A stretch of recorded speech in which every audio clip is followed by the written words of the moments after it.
In this episode, I want to look at the right to companionship.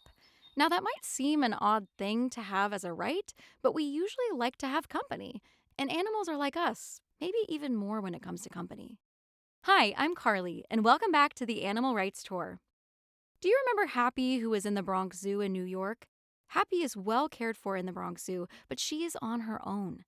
Now, elephants are social animals. They enjoy social contact with other elephants. In the wild, it is unusual to find an elephant by themselves. They don't like to be isolated. And that applies to a lot of animals. Not all. The octopus is apparently a solitary creature, but for many animals, being kept alone is pretty awful for them. And unlike humans, animals probably cannot understand why they are alone or understand whether things are going to improve, so it's even worse for them.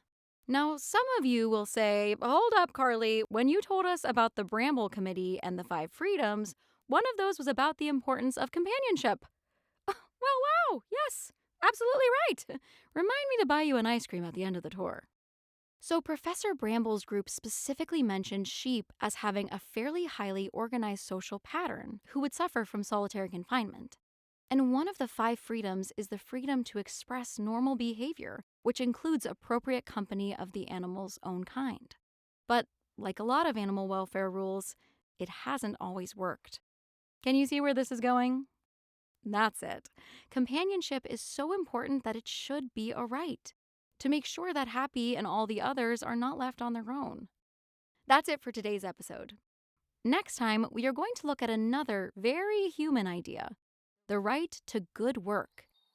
Now that's a right we should all have. See you next time on the Animal Rights Tour.